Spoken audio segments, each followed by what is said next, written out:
नमस्कार दोस्तों, स्वागत है आपका हिंदी नॉलेज शो में। तो दोस्तों, साइज डजंट मैटर। बहुत जगह आपने एक बात सुनी होगी, यानी कि आपका जो आकार है वो मायने नहीं रखता, आप जो करते हैं वो मायने रखता है। यूरोप के एक छोटे से देश ने यह साबित कर दिखाया है। वो चीन और यूरोप के बीच में एक ऐसी दीवार बनकर खड़ा हो गया है जिसे चीन भेद नहीं पा रहा है। और अगर चीन इस दीवार को पार नहीं कर पाता है तो चीन अपने इतिहास का सबसे बड़ा नुकसान देखेगा और उसकी अर्थव्यवस्था को वो पूरा नुकसान ले बैठेगा। और इस वीडियो के अंत तक आपको पता चल जाएगा कि अमेरिका किस हद तक चाले चलता है अपने दुश्मन को हराने के लिए। तो मेरे साथ आप इस वीडियो तक बन रहेगा। और अभी तक चैनल को सब्सक्राइब नहीं किया है तो कर लीजिए, क्योंकि यहाँ पर आपको मिलती है 3 वीडियो डिफेंस, फॉरेन पॉलिसी और फाइनेंस से रिलेटेड। तो चैनल को ध्यान से सब्सक्राइब कर लेना ताकि आप कोई वीडियो मिस ना कर पाएं। तो दोस्तों, आपको पता होगा कि नवंबर के महीने में पिछले साल 2020 में एक बहुत बड़ा इवेंट हुआ था यूरोप में। यूरोपियन यूनियन ने और चीन ने एक बड़ा एग्रीमेंट साइन कर लिया था, एमओयू साइन कर लिया था। और इस एग्रीमेंट को चीन की बहुत बड़ी जीत और अमेरिका की बहुत बड़ी हार मानी जा रही थी। उस समय अमेरिका ने रिटेलिएशन इसलिए नहीं किया क्योंकि वहाँ पर इलेक्शन चल रहे थे, वो अपनी बयानबाजी में व्यस्त थे। तो इसलिए चीन ने गुपचुप तरीके से डील कर ली और उसके बाद पूरी दुनिया में इसे प्रचारित किया कि चीन की बहुत बड़ी जीत है। लेकिन चीन को क्या पता था कि वो अमेरिका है, उसे अंकल सैम इसीलिए नहीं कहा जाता। वो देर सवेर वार करता जरूर है और ऐसा वार करता है कि अगले की कमर तोड़ देता है।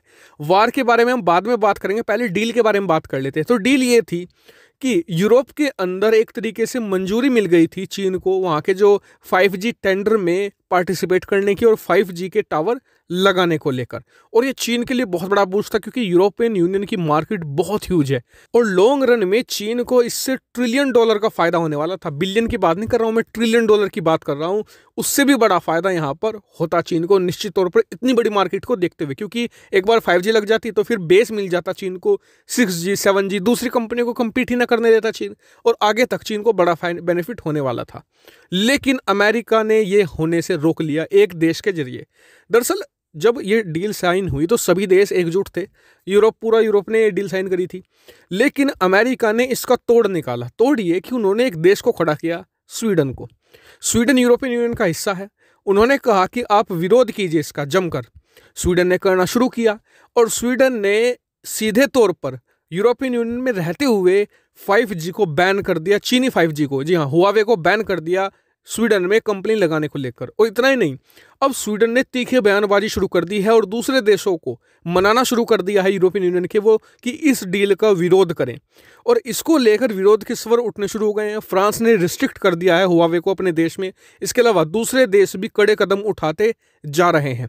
और स्वीडन अपनी बात बहुत ही सिंपल तरीके से समझा रहा है। कैसे? वो कह रहे हैं कि देखिए, भारत है, भारत का चीन के साथ विवाद है। चीन को जवाब देने के लिए उन्होंने 5G बैन कर दी। भले ही उनके पास कोई कंपनी ना हो 5G बनाने वाली, इसके बावजूद उन्होंने चीनी कंपनियों को बैन कर दिया। उन्हें पता है कि भले उन्हें 2 से 4 साल वेट हो जाएंगे, लेकिन वो चीन को करारा जवाब देना चाहते थे। हमारे देशों में भी चीन ने कोरोना वायरस घुसाया है।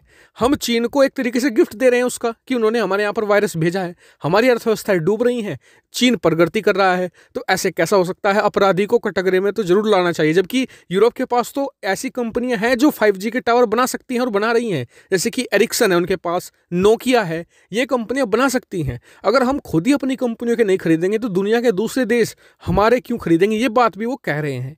और ये बात इतनी इफेक्टिव है कि ज़्यादातर देश अब चाहते हैं कि चीनी हुआवे को बैन किया जाए, सिर्फ जर्मनी को छोड़कर। और यकीन मानिए, जर्मनी ही वो घर का भेदी है जिसने सारी लंका ये ढाई थी। जर्मनी ने ही सारे देशों को इकट्ठा किया था चीन के साथ आने को लिए। और जर्मनी यहाँ पर डबल गेम खेल रहा है। कैसे? वो चीन के खिलाफ बयानबाजी करके यूरोपियन देशों को और नाटो को ये दिखाता है कि हम आपके साथ हैं, लेकिन गुपचुप तरीके से डील करवाता है यूरोप के देशों की और खुद की भी चीन के साथ में। यानी कि डबल गेम, किसी को भी नाराज नहीं करना चाहता जर्मनी। और अमेरिका भी इसलिए समझ चुका है और अमेरिका जवाबी कार्रवाई के लिए तैयार है। जैसे कि जो एक रशिया की और जर्मनी की पाइपलाइन है नॉर्ड स्ट्रीम 2, उस पर प्रतिबंध लगाने के लिए तैयारी कर चुका है अमेरिका, ताकि जर्मनी को कड़ा सबक सिखाया जाए और जर्मनी को लाइन पर लाया जा सके। और फिलहाल स्थिति ये है इस डील के बारे में कि चीन पूरी तरीके से खिंच चुका है, क्योंकि स्वीडन ने एक अभियान छेड़ रखा है तीखी बयानबाजी का चीन के खिलाफ, और जो काफ़ी इफेक्टिव होता दिख रहा है।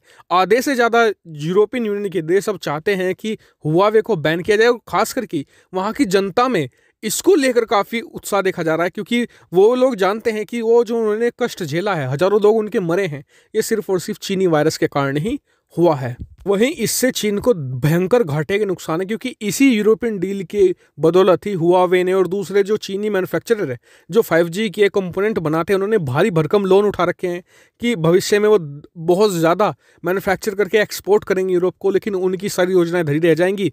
और चीन ने जो लोन उठाया है वो तो नुकसान होगा ही, साथ ही उसकी कंपनियां भी बैंकरप्ट हो सकती हैं और इससे चीनी अर्थव्यवस्था की जड़ें जबरदस्त तरीके से हिलेंगी, ये बात तो निश्चित है।